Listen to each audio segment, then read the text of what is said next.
नमस्ते sir. Sir आप अपना परिचय बताएगा सबसे पहले। नमस्कार सर, मैं वर्तमान में ग्राम सभा जमुआड़ का प्रधान हूँ। सर हम लोगों ने जनता से बात किया, रिव्यू भी लिया, बहुत अच्छा लगा।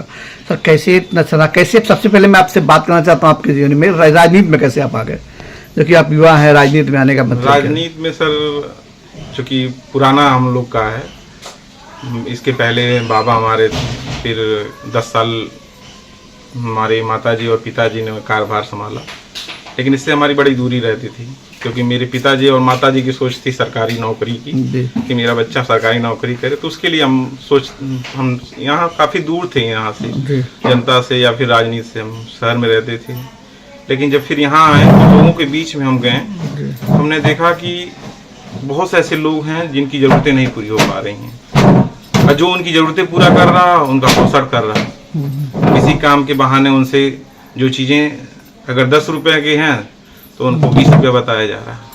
तो मुझे लगा, चूँकि पेशे से मैंने अध्यापक का भी काम किया, तो मुझे लगा कि मुझे इस फील्ड में इन लोगों की मदद करनी चाहिए, और ये मदद तभी हो पाएगी जब मैं राजनीति में रहूँगा, क्योंकि जो सुविधाएं, जो ज़रूरतें एक सरकार के द्वारा मिलती हैं वो प्रधान ही दे पाएगा। तो फिर यहाँ से शुरुआत हुई हमारी। सर अब आते हैं ग्राम सभा के बारे में। ग्राम सभा 5 साल का समय आपके कार्यकाल बीत चुके हैं, प्रशासक नियुक्त है आप, तो सर 5 साल में आपने क्या क्या काम किया और जनता को कैसे लुभाने का काम किया, क्योंकि चुनाव भी आने वाले हैं कुछ दिन बाद, तो कैसे क्या क्या काम किया आपने, कैसे कैसे क्या? जहाँ तक गांव की जनता की सोच बताएं तो उनकी सोच होती है कि ऐसा प्रधान हो जो भी सरकारी फंड आए उसको जमीनी स्तर पे वो काम करके दिखाए।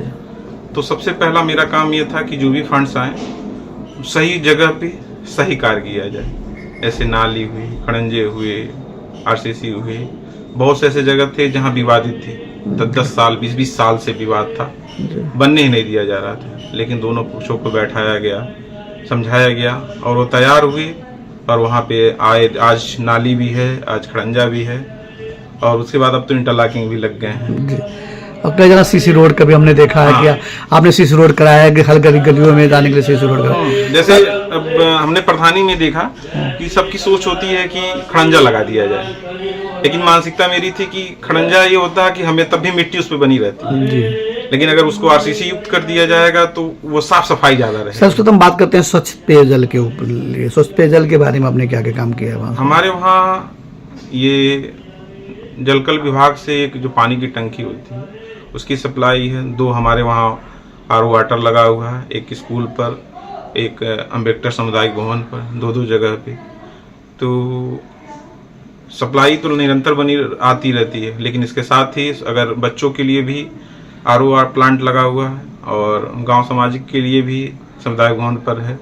यहाँ पे सर हम बात करते हैं विद्यार्थियों का। कहें कुछ लोग हमसे विद्यार्थी भी कल मिले थे, तो विद्यार्थियों ने कहा कि हमको दूर जाना पड़ता है, और लाइब्रेरी की मांग, जो कि लाइब्रेरी की मांग भी कर रहे हैं, छोटे मोटे जो भी आपके बजट के सब जो।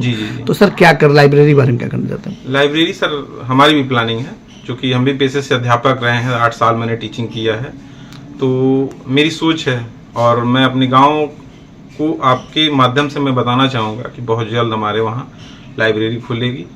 और इसी प्रशासक के तौर पर अगर सरकार हमको ये हक देती है कि आप काम कराएंगे, तो फिर मैं जरूर 2-3 महीने के अंदर मैं लाइब्रेरी यहाँ अगर जो सर्वे में पाया गया कि फिर से चुनाव जीत जाएंगे, अगर चुनाव जीतते हैं दूसरी बार फिर से, अगर आपको सत्ताधार मिलता है और जनता आशीर्वाद देती है, तो क्या ड्रीम प्रोजेक्ट रहेंगे और उसको कैसे ग्राम सभा को मानूंगा? सबसे पहले कि हमारा ड्रीम प्रोजेक्ट सबसे पहले कि गाँव को शिक्षित बनाना है, क्योंकि अगर देखा जाए भारत का तो सबसे आखिरी छोर गांव होता है, और गांव आगे बढ़ेगा तभी हमारा देश बढ़ेगा।